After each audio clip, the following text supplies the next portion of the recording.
Hello everyone. Today we are going to explore one of the most influential concepts in educational psychology, Leo Vygotsky's thoughts of proximal development, and how this theory is being applied in the rapidly evolving world of digital learning. Okay.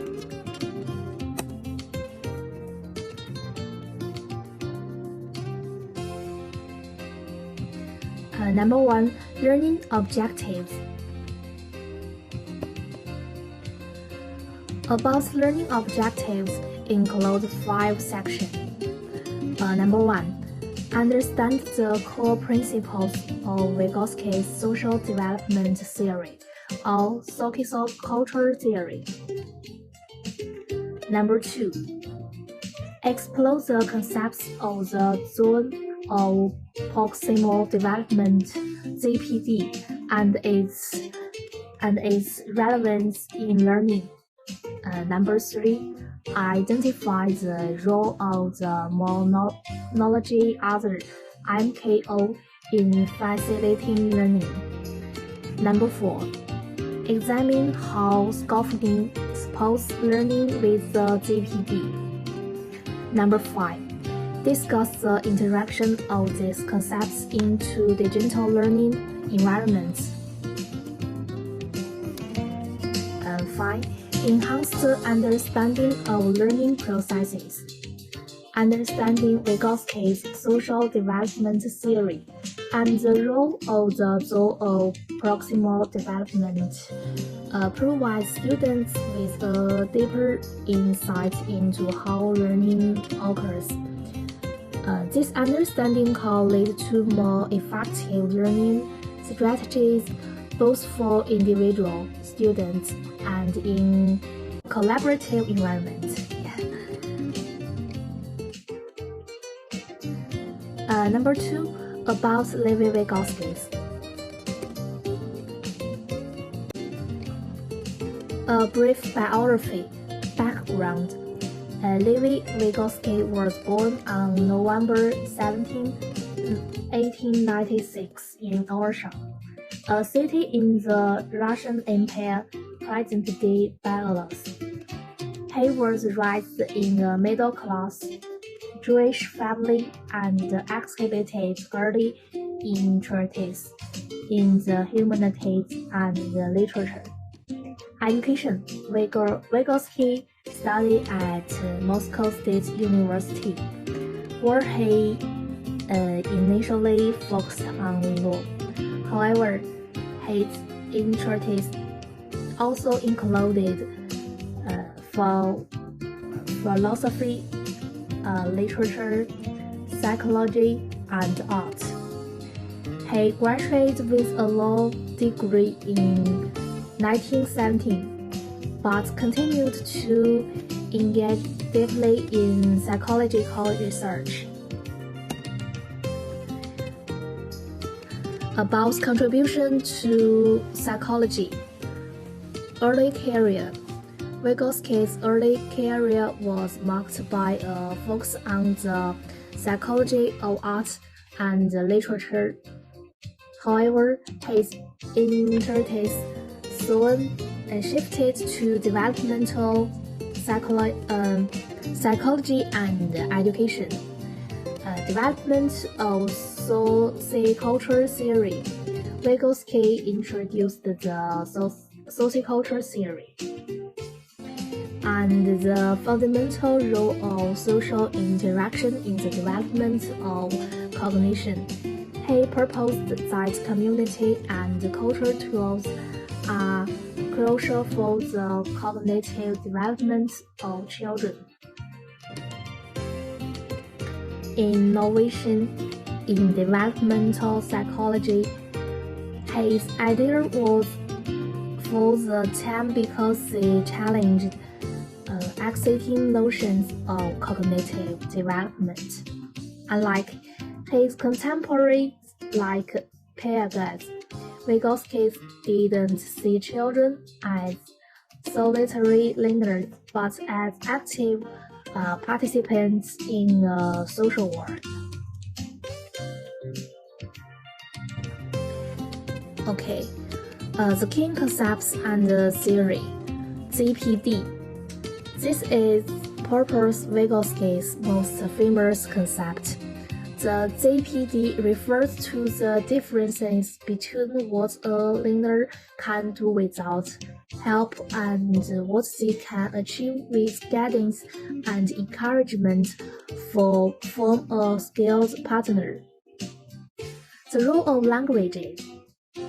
Vygotsky also emphasizes the role of language in cognitive development. He believed that internal speech thinking is influenced by external speech, social interaction, and vice versa. Cultural, historical psychology. Vygotsky proposed that each child's development is a result of his or her culture. This approach was a departure from the more universalist words of development prevalent at the time.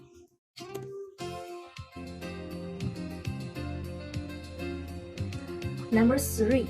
Social development theory.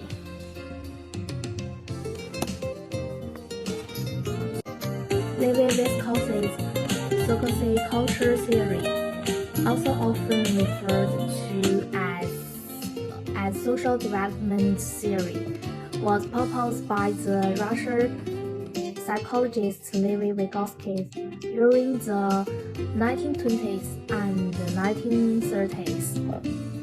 The theory emphasized the crucial role of social interaction in cognitive development.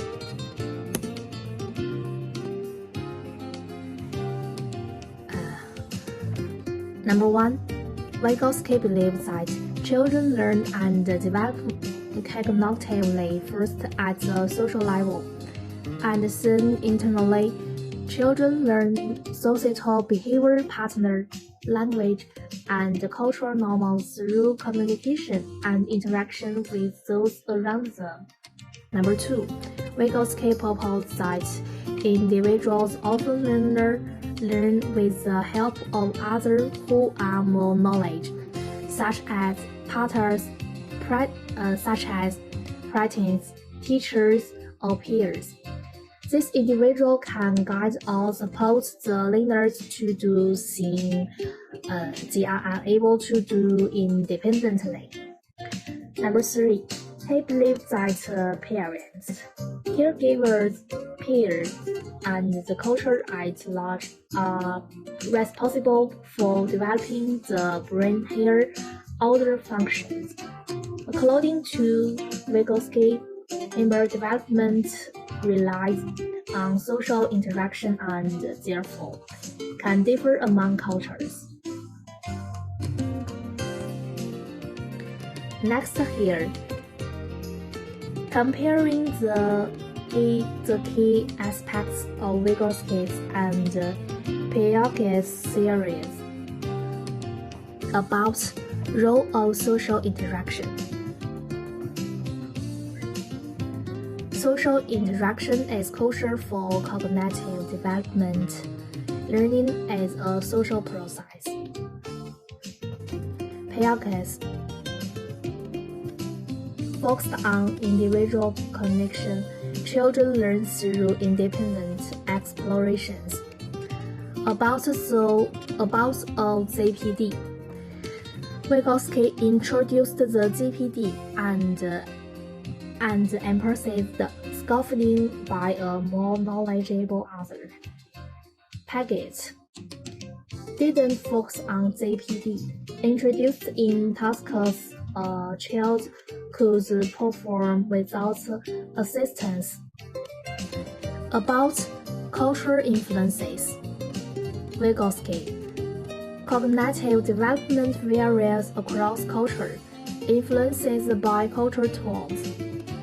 Proposed a universalist view of development, consistent across cultures. About the importance of language. Language is a primary tool in telling culture adaptation, Vygotsky think. Piaget think considered language as a result of cognitive development. About developmental stages, Vygotsky did not propose specific stage focused on the ongoing process influenced by social interactions. Piaget defined four stages of cognitive development children naturally process through. About the role of play. Play is a learning activity that promotes cognitive, social, and emotional development. Piaget think play reflects the child's cognitive stage and the skills they are about to master. About learning readiness. Vygotsky instruction should lead the children into the ZPD. Piaget, children can only learn certain concepts once reaching the appropriate rate. Okay, number 4, social interaction. Social interaction in Vygotsky's zero definition. Vygotsky posted that social interaction is the primary means by which children learn and develop mentally. For him, here cognitive processes are rooted in social activities and are constructed through social interaction. The key points regarding the concepts of social interaction. Number 1. Connective co-construction. Connective development is a cooperative process shaped by social interaction with more knowledge others. Number 2. Language as a mediator. Language is a primary tool for mediating social interaction and cognitive development. Number 3. Internalization process. Knowledge and skills move from the social level to the individual level through internalization. Number 4.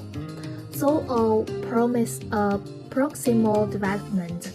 Social interaction is most effective for learning when it occurs within the learner's ZPD, where they are capable of hair-raising with guidance. Number 5. Scaffolding.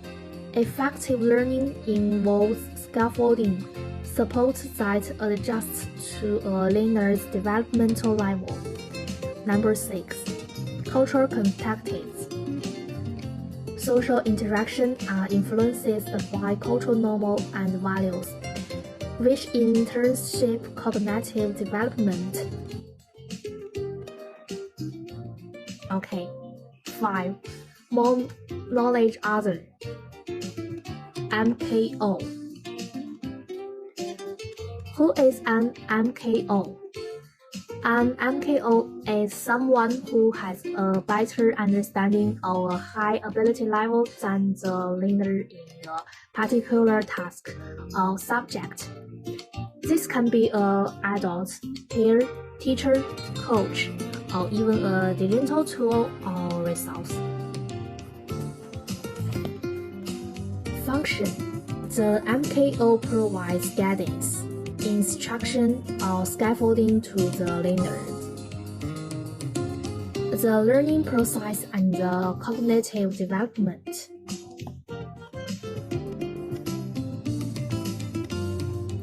About influences. Scaffolding. The MKO helps by scaffolding the learner's understanding, providing support schedules to assist the learners in achieving new cognitive heights. Social interaction. Through social interaction with the MKO, the learner internalize new information, skills, and cognitive strategies. ZPD, Bridge in ZPD. The MKO plays a vital role in bridging the gap between what a learner can do independently and what they can do with help or guidance. Defined as the learner's ZPD. Assistance. The MKO adjusts the level of support based on the learner's correct abilities and developmental stage.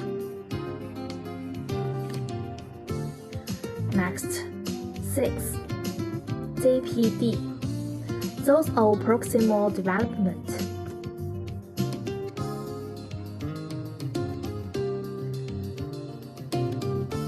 ZPD including 3 sections.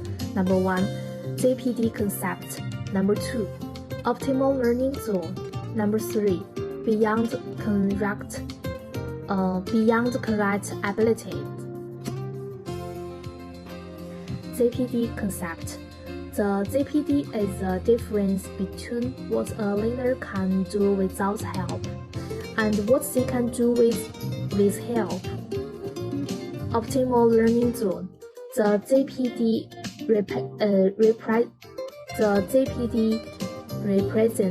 the area where instruction can most effectively promote learning that is beyond the learner's caught capability but within this potentially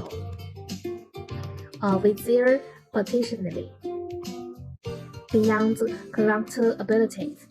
Tasks within the ZPD are too challenging for a learner to accomplish alone but can be achieved with assistance. Okay, let's watch a video about ZPD video. When it comes to making sure all learners make substantial and sustained progress in our sessions, we need to ensure that the tasks and activities set are appropriate to each of our learners. So, what does progress look like? It's often presented to us like this. The learner starts the course, the topic or the session here and ends up here, nice and neat. But we know that it's not so perfect in practice. More often than not, it'll look something more like this. There's periods of growth, some setbacks and lots of going around a difficult section more than once. In order to learn effectively, it's been argued that we need to be presented with tasks that are just out of the reach of our present abilities. Tasks that are too simple or easy for us to achieve quickly become boring and we're not learning. We can perform the tasks, but performance isn't the same as learning. On the other hand, tasks that are too complex can frustrate us and we just give up. Again, no learning's taking place. It's the place in between we're aiming for, the tasks that, with a little help from the tutor, learners can be stretched to go beyond their comfort zone without getting overwhelmed and disillusioned. This area has been termed the zone of proximal development. It's also known as the struggle zone or the Goldilocks zone because it's not too easy and it's not too hard, it's just, yeah, you get it. You can also look at it this way. This x-axis is the level of competence. If the tasks set are too easy, you get boredom resulting in disengaged learners and no learning is taking place. And this y-axis is the level of challenge. Make your tasks too difficult and you cause more and more anxiety. Again, your learners become disengaged and they're not learning. The zone of proximal development is the area between what the learner can already achieve independently and what they will be able to achieve independently in the future. The zone of proximal development is what the learner will be able to achieve with some support, guidance and scaffolding. The thing to remember is, what might be challenging for one learner could really be quite easy for another. Every learner can learn and progress in your sessions, but each will have a different starting point and needs to be challenged in relation to this.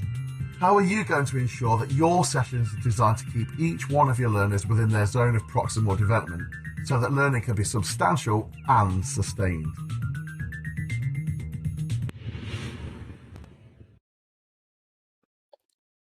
Okay, fine. In this video, Vygotsky's ZPD provides a framework for understanding how learning is facilitated and maximized. It emphasizes the importance of social interaction and guided learning, highlighting the dynamic and evolving nature of human development and education.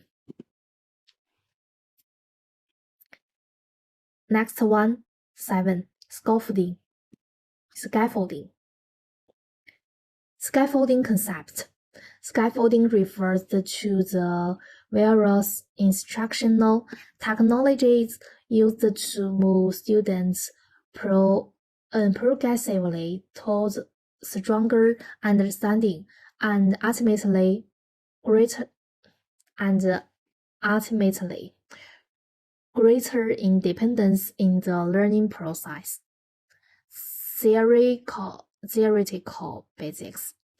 The term and concept derived from Vygotsky's Law of Proximal Development (ZPD) emphasizes the role of supportive culture in learning. Key characteristics. Temporary support. Just like scaffolding in construction, educational scaffolding is meant to be temporary framework that is gradually removed as learners develop autonomous skills.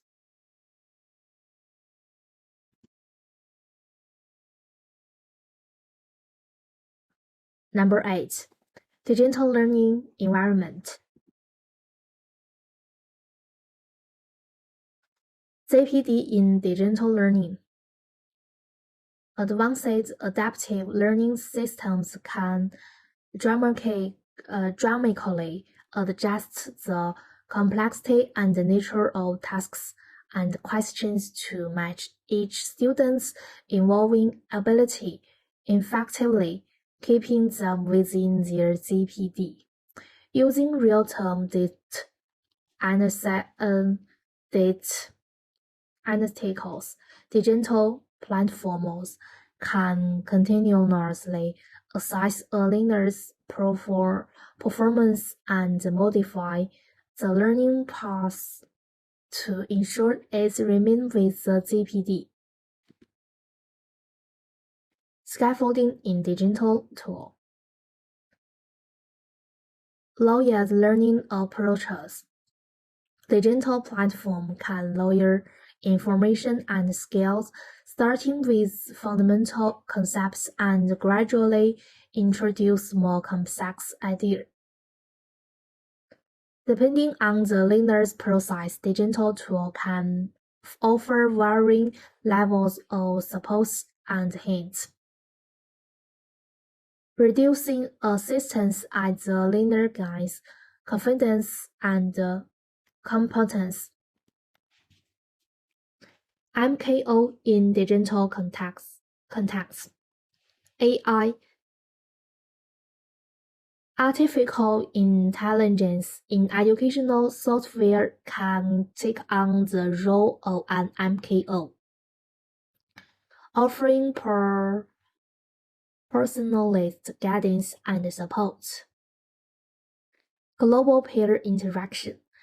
Online platforms enable learners to connect with peers from around the world, allowing for a diverse range of MKOs, each bringing unique insights and knowledge.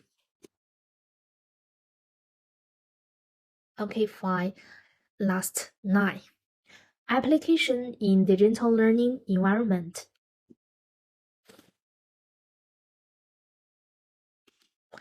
Virtual workspaces.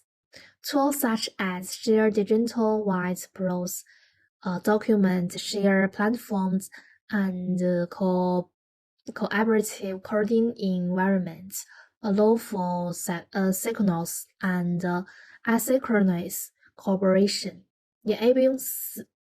enabling students to learn from and with each other.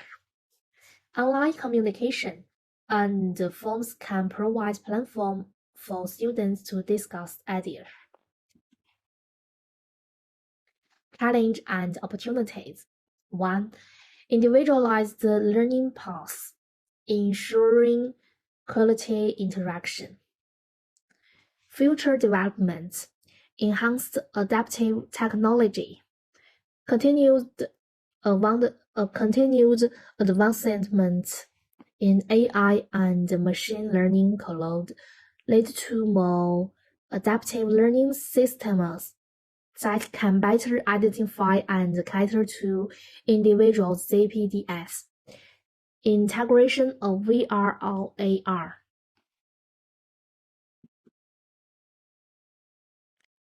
In conclusion, digital learning environments through the application of Vygotsky's theories, particularly the ZPD, scaffolding, and the role of the MKO, present a revolutionary approach to education. These environments leverage technology to provide personalized, adaptive, and interactive learning experience, aligning with the principle of Vygotsky's sociocultural theory of cognitive development.